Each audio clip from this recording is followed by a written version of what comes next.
भगवान श्री कृष्ण जी के अनन्य भक्तों को अनंत सादर प्रणाम।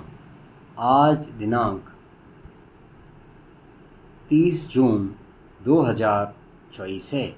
आओ हम सब मिलकर श्रीमद् भगवद गीता के अध्याय 2 मंत्र 42 का मराठी भाषा में ज्ञान अमृत मंथन कर आनंद पूर्वक ग्रहण करें।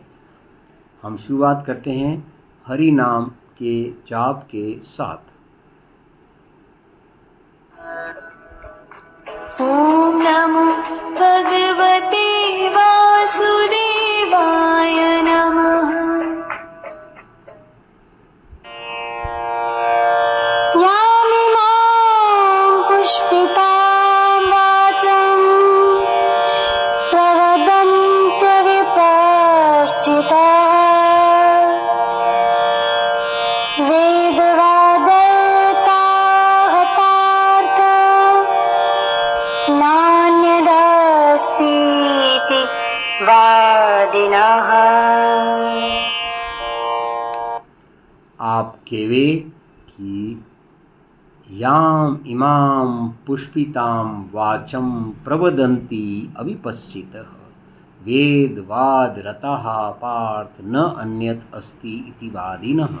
आइए इसको हम मराठी भाषा में इसका मराठी ज्ञान मंथन। हे पार्थ, अविवेकी पुरुष वेदांसारखी आकर्षक आणि तिखाऊ वाणी बोलतात. स्वर्गापेक्षा कोणतीही गोष्ट मोठी आणि सर्वोत्कृष्ट गोष्ट नाही असे सांगतात. आइए इस बात को फिर से मराठी भाषा में अच्छी तरह मराठी। समझें। हे तत्भाव से। पार्थ, अविवेकी पुरुष वेदांसारखी आकर्षक आणि तिखाऊ वाणी बोलतात. स्वर्गापेक्षा कोणतीही गोष्ट मोठी आणि सर्वोत्कृष्ट गोष्ट नाही असे सांगतात. फिर से मराठी भाषा में आओ हम इस ग्रहण को मराठी। हे पार्थ, अविवेकी पुरुष वेदांसारखी आकर्षक आणि तिखाऊ वाणी बोलतात. स्वर्गापेक्षा कोणतीही गोष्ट मोठी आणि सर्वोत्कृष्ट गोष्ट नाही असे सांगतात. तो आपने पाया कि हम अब पूर्ण आहुति करें।